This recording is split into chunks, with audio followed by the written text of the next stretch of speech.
All right. Hi, everybody. So this video is going to walk through how to fill out your story map using the story for this week. So our story for this week is called Hi, Fly Guy, and it is written by Ted Arnold. So you can see that right there. So over here in our story map, we're going to find that title section. And we're going to write Hi, Fly Guy. We're going to make sure that we have capital letters on Hi, Fly, and Guy. And something you may not know, whenever you have a title of a book and you're writing it, not only do you put capital letters on the words in the title, you also underline the name of the book. So it would look like that in your story map. Then we're going to put in our authors. We're going to put in Ted Arnold. All right, so pretty easy. We've got the title and the author so far. All right, so let's take a look at the story. Hi, Fly Guy. Whoop. All right. A fly went flying. He was looking for something to eat. Something tasty. Ugh, I don't think a fish would be tasty to us, but maybe to a fly. Something slimy. A boy went walking. He was looking for something to catch. Something smart. Something for the amazing pet show.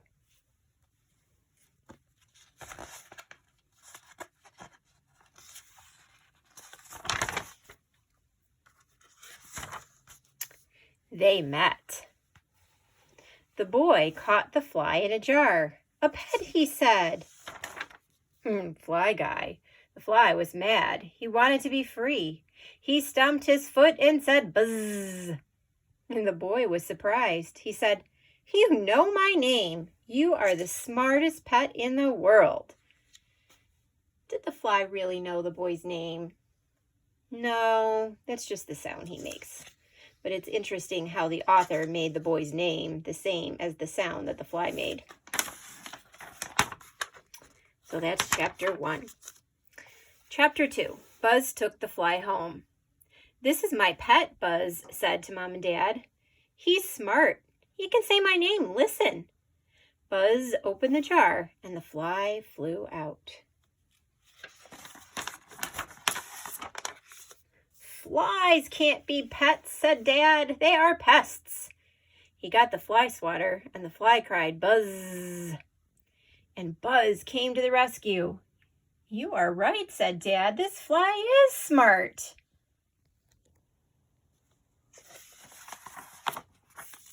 He needs a name, said Mom.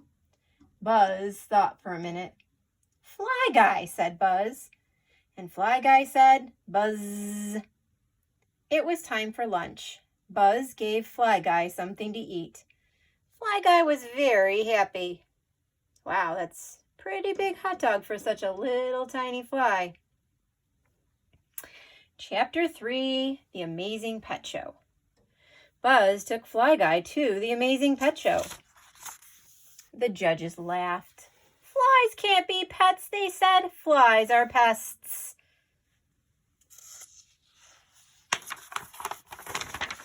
Buzz was sad. He opened the jar. Shoo, Fly Guy, he said. Flies can't be pets. But Fly Guy liked Buzz. He had an idea.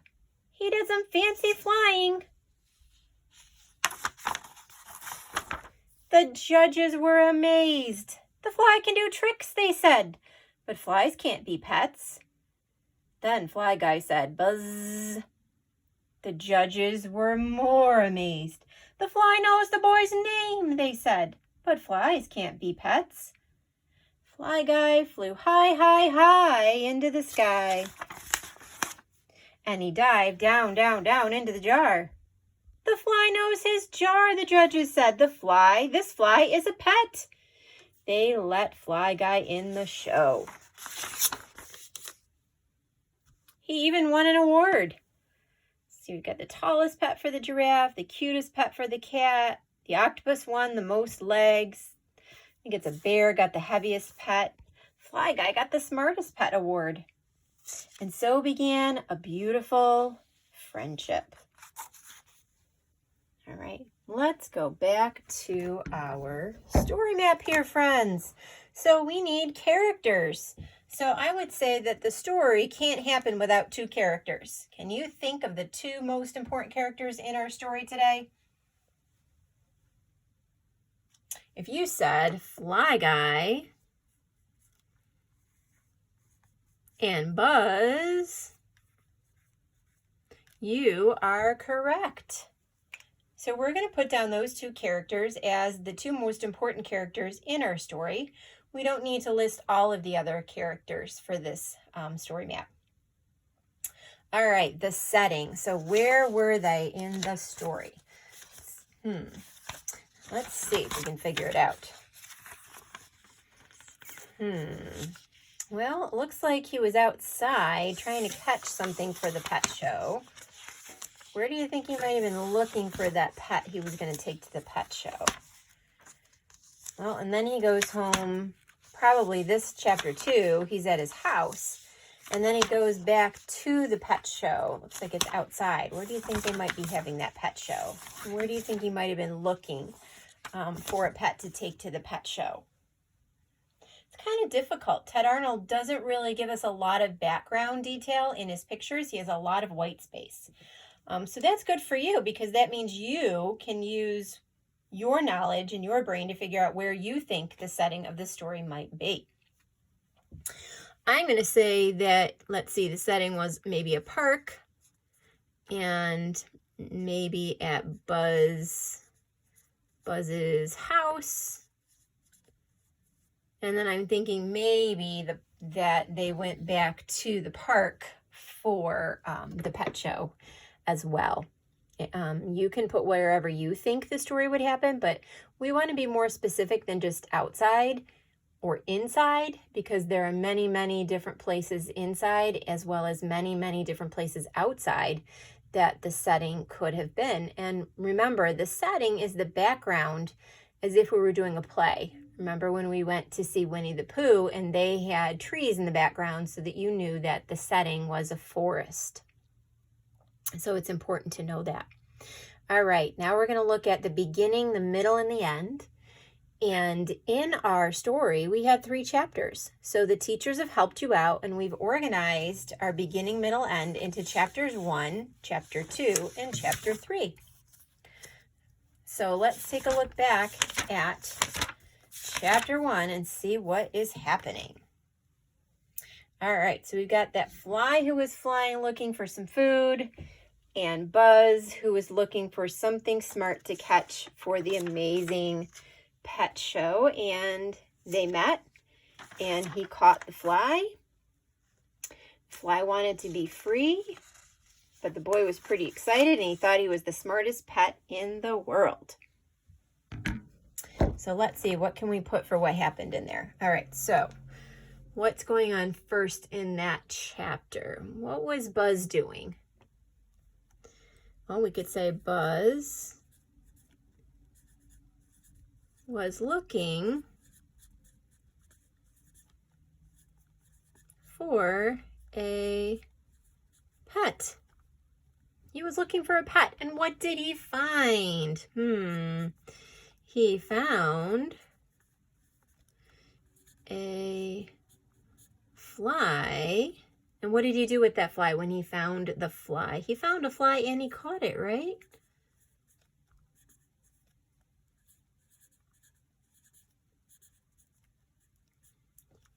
Buzz was looking for a pet. He found a fly and he caught it.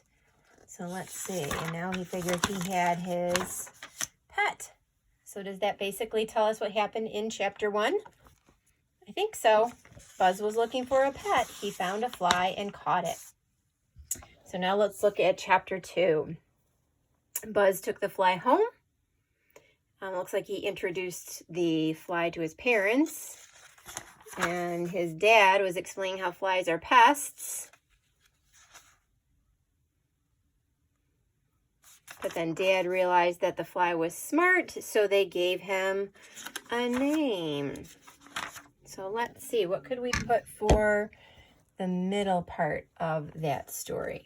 So what does Buzz do with his fly? So Buzz takes the fly home. Dad says flies are pests. Oops. Dad says flies are pests. Let's see.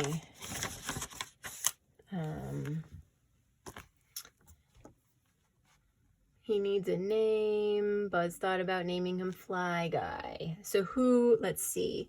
Fly Guy said Buzz's name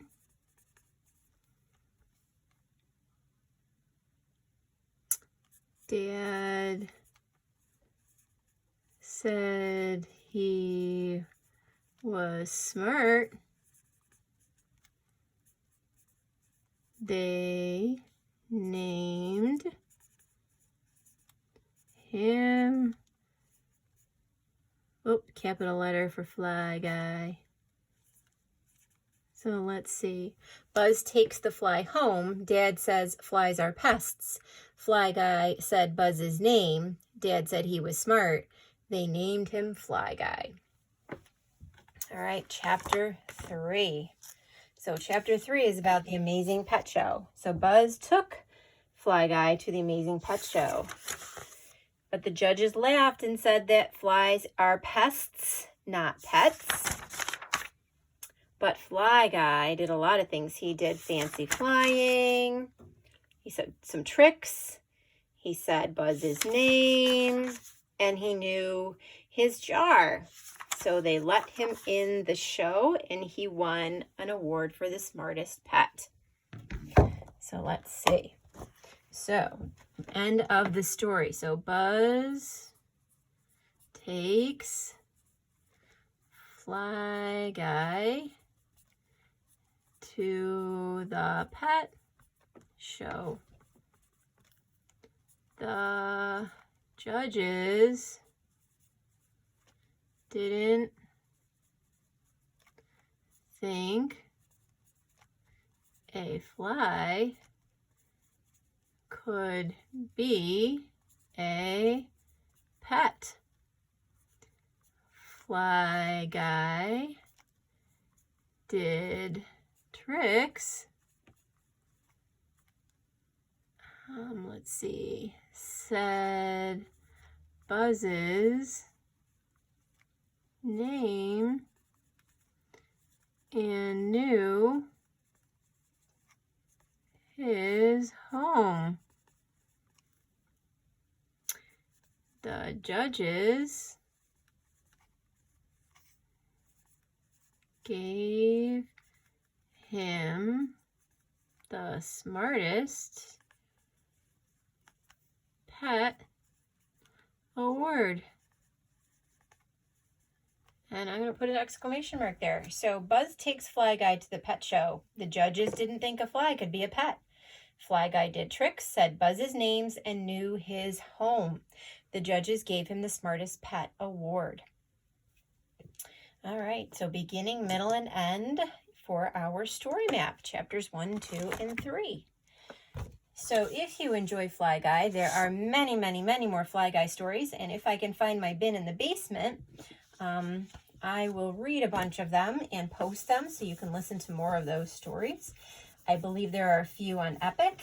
I don't think Reading A to Z has any Fly Guy stories, but while I'm on that topic, don't forget to keep reading on Epic and Reading A to Z over the summer, practicing those comprehension questions and really being a reader all summer long. The best way to get to be a better reader is to practice reading. And if we stop practicing, then we aren't going to be the readers that we want to be. So find some books that you really like. If you can't find some books you really like, ask a friend for recommendations or give me a call and we'll work through and try to find some books that you like. I know it's hard without having a library to go to, but keep reading as much as you can. And that's going to really be helpful going into second grade. All right, talk to you later.